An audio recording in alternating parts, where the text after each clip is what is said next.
Hi, I am Mrs. Rajkala. Today we are going to learn about the labor laws which are applicable to the catering industries. The aspects of law regulating the hotel and catering industry are generally known as hospitality law. It is the body of law relating to the food service, travel and lodging industries. We all know that hospitality industry is one of the world's fastest growing industry and revenue earner. There is a rapid development of this industry over the last few decades, and it approximately employs 10% of the world labor force. Any hotelier enters into a legal relationship not only with his customers but also with his employees, suppliers, trade unions, travel agents and operators, as well as subcontractors in the line of trade. In turn, this industry is regulated by the government and other professional bodies. Therefore, a hotelier must be aware of the boundaries within which he can operate. In this regard, a sound knowledge of the law as well as fundamental business management skills of the hospitality profession is very essential. The hospitality law usually regulates a number of issues pertaining to hospitality, such as theft or crime committed within the hotel premises, ensuring safety of hotel guests, breach of contract for reservation, health and safety of employees, dismissal of employees, price list and stipulations, restaurant permits, safety and working condition of employees. Once you complete this module, you will be able to identify the basic labor laws governing the hospitality industry. You will be able to identify and explain the labor regulations, understand the laws with respect to safety and security at workplace. For the successful operation of any hospitality industry, it is binding on the owners and managers to fulfill certain obligations. Some of these are unwritten, such as the obligation to satisfy the customers. Others are written down in the form of contracts mutually agreed upon by employers and the employees. Still others are based on the expectation of the people within the establishment and outside of it, which are developed as codes of practice over the years. In considering the legal implication, the employer and the employee have to be aware of the fact that laws keep changing time to time based on the changing patterns and needs of the society. Finally, there are certain legal obligations which need to be fulfilled for safeguarding the health and well-being of people and the establishment. It is this last group which will be dealt in this module, focusing attention on laws and regulation which affect the hospitality industry and therefore need to be complied with. Now, what are these labor laws? Labor laws is the body of laws, administrative rulings and precedents which address the relationship between the employers, employees and labor organizations, and this often deals with the issues of public law. The main goal of labor laws is to bring both employer and the employee on the same level, thereby mitigating the differences between the two ever-warring groups. Now let us see a little bit more on the origin of labor laws. How did this labor laws origin? If you look into the history of labor laws, it clearly shows that all the laws emerged when the employers tried to restrict the power of the workers' organizations and keep labor costs low. The workers began demanding better conditions and the right to organize so as to improve their standard of living. The workers' demand led to increase in the cost for the employers. This led to a chaotic situation which required the intervention of government. In order to put an end, the government enacted many labor laws in the country. The history of labor legislation in India can be traced back to the history of British colonialism. In the beginning, it was difficult to get enough regular Indian workers to run the British establishments, and hence the laws for chartering workers became necessary. The Factories Act was first introduced in 1883 because of the pressure brought on by the British Parliament by the textile moguls of Manchester and Lancashire. Thus, we received the first stipulation of 8 hours of work, the abolition of child labor, the restriction of women in night employment, and the introduction of overtime wages for work beyond 8 hours. India has got various labor laws such as resolution of industrial disputes, working conditions, labor compensation, insurance, child labor, equal remuneration, etc.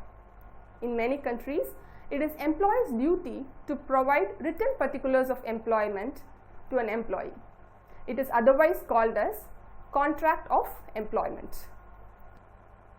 This aims to allow the employee to know concretely what to expect from the company and what is expected out of him in terms of wages, holiday rights, notice in the event of dismissal, job description, and so on. An employee may not, for instance, agree to a contract which allows an employer to dismiss them unfairly. Legislations concerned with employment of people started in India over 130 years ago with the Apprentice Act of 1850, which obligated on part of the employers to safeguard the welfare of the employees while teaching them respective skills. After independence, with the growth of industrialization, came the Fatal Accident Act 1855 to compensate employees' families in case of fatal accident occurring at the workplace. To deal with conduct of employees at work, the Breach of Contract Act came in 1859 and Employees and Workmen Dispute Act in 1860 to settle any grievances arising at work.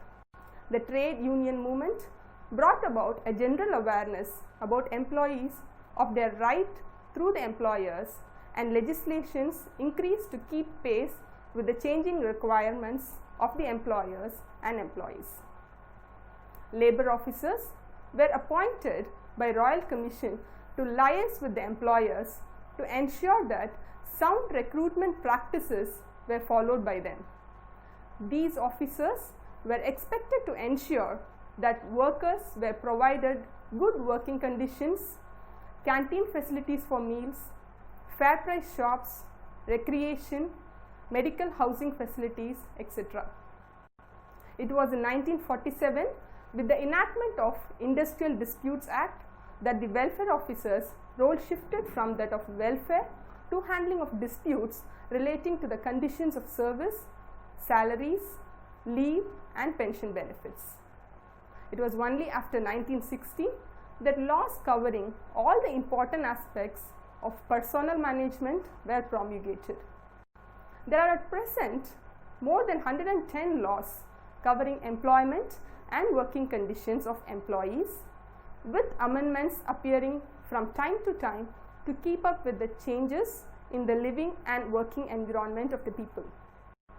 The primary obligation of every establishment is that it should be registered so that it has the legal sanction to operate as a place of public service.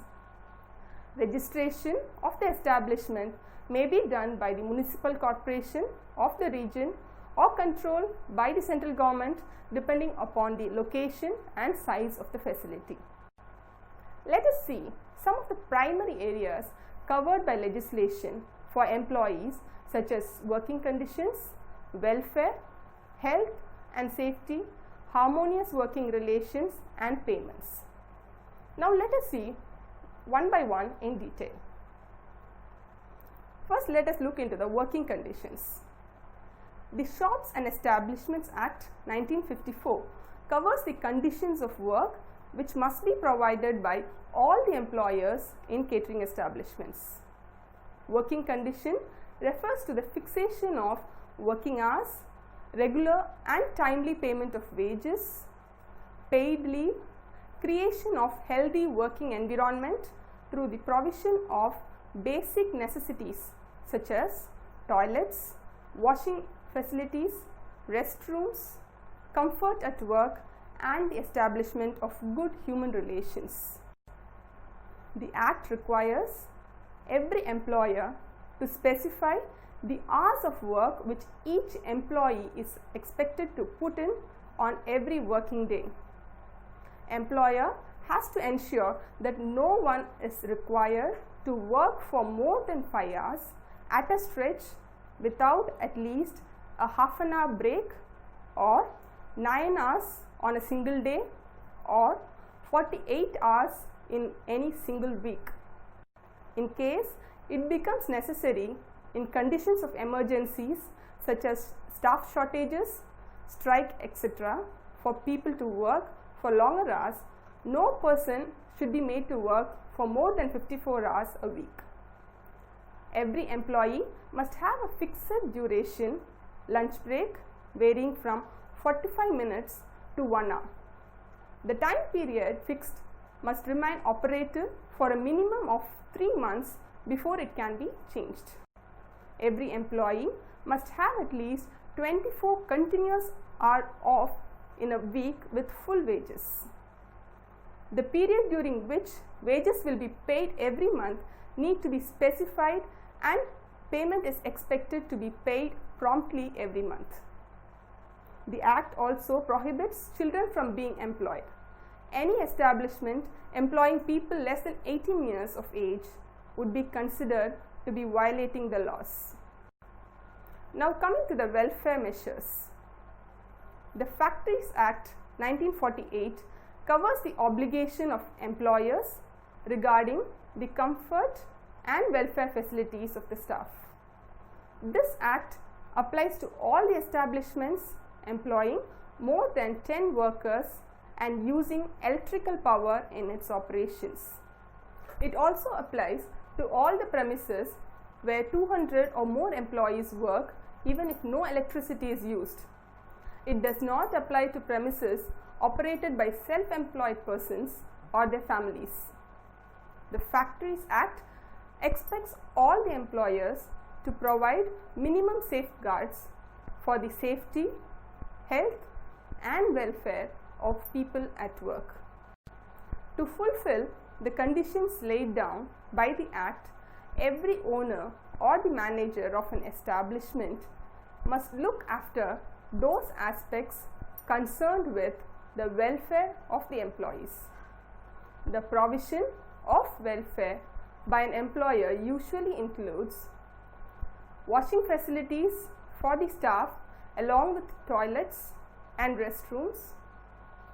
First aid facilities should be provided, paid annual leave, uniforms to be provided including footwear that is comfortable for work, working hours not exceeding 10.5 hours per day including the rest periods. Provision should also be made for overtime work. Paid annual leave should be given at the rate of 1 month's salary for every year of service for permanent employees. The Employees State Insurance Act 1948 also takes care of provision of benefits to the employees which are financed from contributions of employees, employers, and the state. The Act was designed to help the employees cover their expenses during periods of sickness, maternity, or injury. The benefit is also expected to be paid in the form of a pension to the dependents of worker who may sustain fatal injuries at work. The Act applies to all establishments employing 20 or more persons. Other benefits under the Act include canteen facilities, the provision of canteen facilities and meals at subsidized rates, especially where more than 250 workers are employed. As far as food service establishments are concerned, the provision of meals, either free or at subsidized rate, has become custom and practice even in small establishments with less than 20 workers. This is because the product of catering establishment is food, and the benefit acts as a deterrent to pilferage. Besides, it is an established fact that provision of refreshments at regular intervals during working hours increases the efficiency throughout the day. Next comes housing facility. These may take the form of housing or payment of a portion of the salary dispersed as house rent allowances or HRA for renting of accommodations. Management may also offer loans for building and so on. The third is financial and legal services. These involve offering loan and credit facilities to employees who are in need of money for various reasons. Legal advice may also be given when necessary to maintain the morale of the people. The fourth is purchasing services. Some establishments may set up a scheme for the benefit of employees for purchase of food items in stock at discounted prices. This is beneficial both to the institution and the employees because in catering it is better to sell out the prepared food items at the end of the day than to risk storing them for the next day, especially when cold storage facilities are inadequate. This helps employees to carry home ready-made meals and snacks instead of having to stop and shop on the way home after a full day's work. The last one is recreational activities.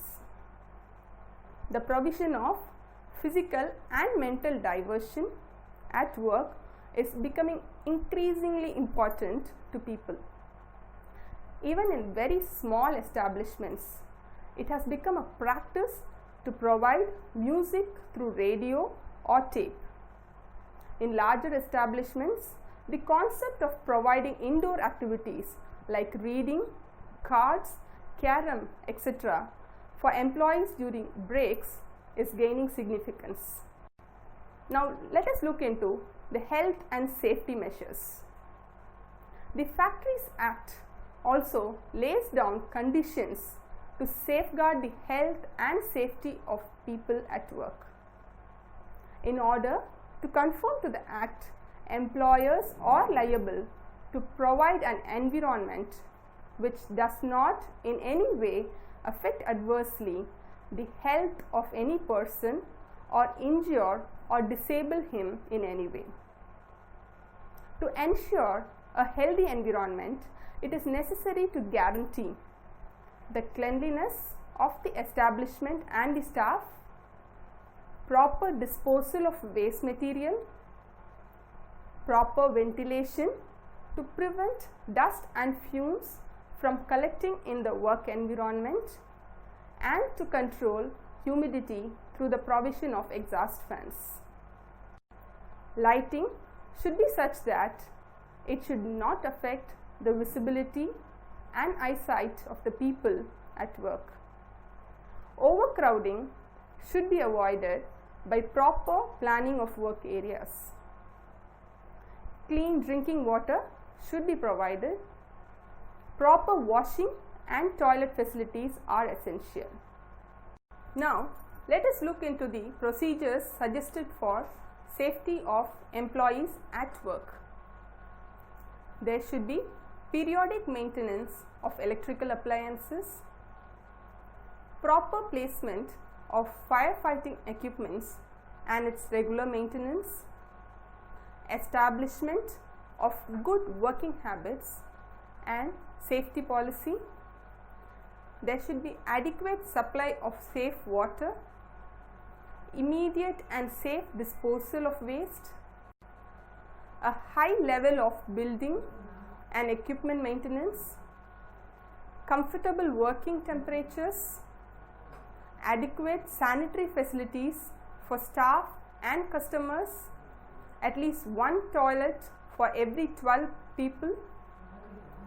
Training should be provided in usage of equipments to eliminate the risk of injury, and eradication of rodents, insects and pests of all kinds.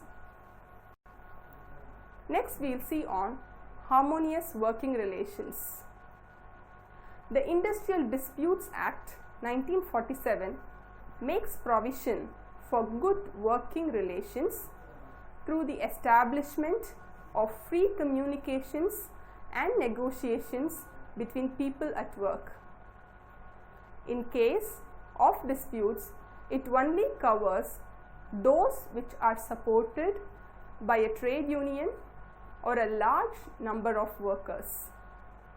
The Act also outlines measures for preventing or settling grievances and disputes, prohibiting strikes and lockouts, and negotiating terms and conditions on behalf of employees and employers. At work, the obligations between the employees and the employers to each other are based on contract, either written or verbal between them. The Indian Contract Act 1872 deals with the general principles of the law of contract. It ensures realization of reasonable expectations of both parties entering into a legally enforceable agreement at the time of employment.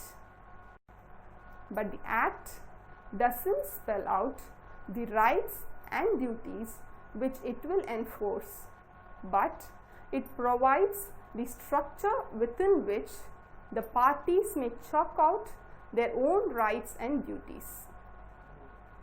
These the laws will uphold and enforce. The essence of the contract thus involves full and final agreement on the details of the contract in the same sense and at the same time by both the parties, that is, there must be mutual understanding. In addition, the Factories Act 1948 is a piece of social welfare legislation governing working conditions of people in factories in harmonious working relations at work. The Act particularly defines factories to include the establishments which prepare articles of food and service to members of the public. It also classes workers as all the people employed in a kitchen for preparing food for sale and canteen workers supplying the basic and essential amenities to workers who are engaged in manufacture of goods for sale. Now, what are these trade unions? They are basically associations of workers formed for regulation of whether it be among employers or employees or both. These associations are supposed to function so that people can act together to strengthen their bargaining power and negotiate with the employers on progressive or controversial matters. The central government has recently considered a comprehensive law on industrial relations in the form of Industrial Relations Bill with a view to promote peace and harmony at work through good employer-employee relationship. Now coming to the payments.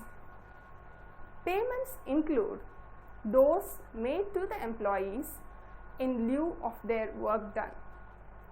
These may be in the form of wages, bonus, insurance premiums, provident fund and gratuity payments. Sometimes the employers are liable to make cash payments in the form of compensation for injury or loss to the employees at work. The Compensation Act, however, applies only to those establishments which are not covered by the Employees State Insurance Act 1948.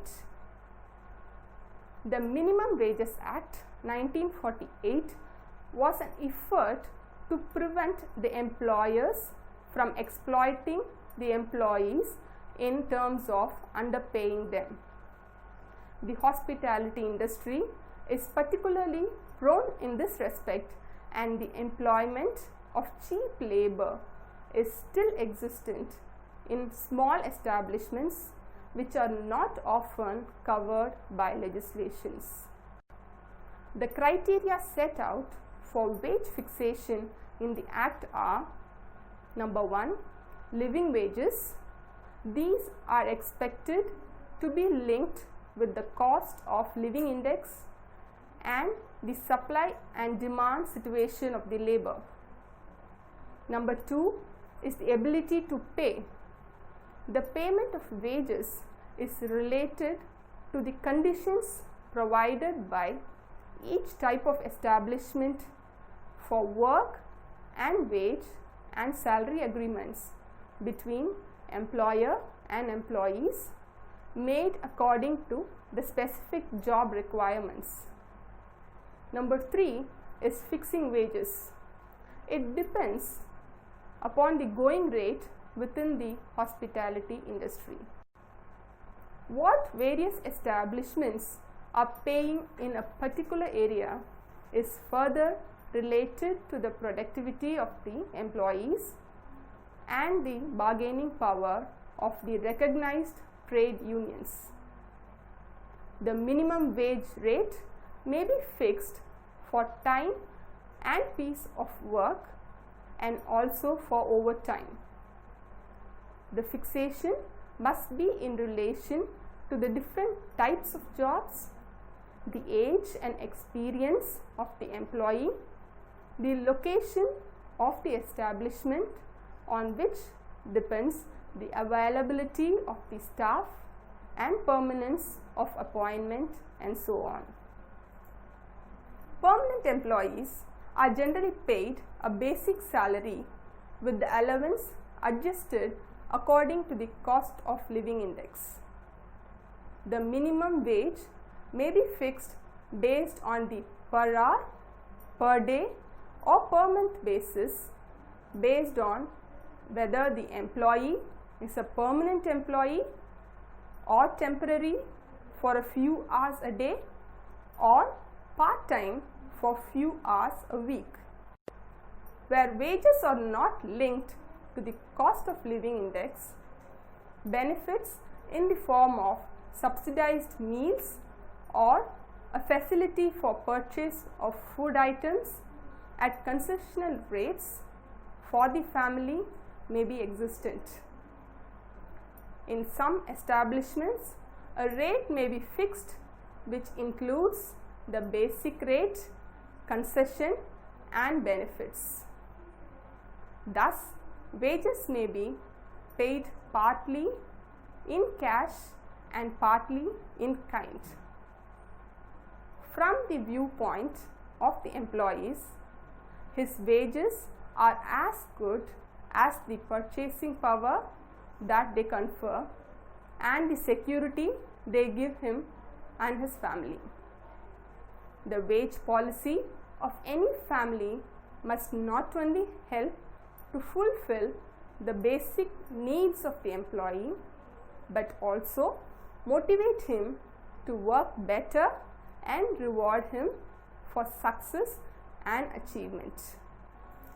A good wage policy is one that pays fair wages while still maintaining a control over the labor cost, which is one of the highest costs in the hospitality industry. According to the Payment of Bonus Act 1956, employers are required to pay a bonus of 8 1/3% of the basic salary of each employee in establishments where 20 or more persons are employed. This is irrespective of whether or not the establishment has made profit at the end of the accounting year. The Payment of Gratuity Act 1973 was legislated to provide security to employees after retirement and to their families in the event of their death. The Maternity Benefit Act 1961. This is an act to regulate the employment of women in certain establishments for certain period before and after childbirth and to provide for maternity benefit and certain other benefits.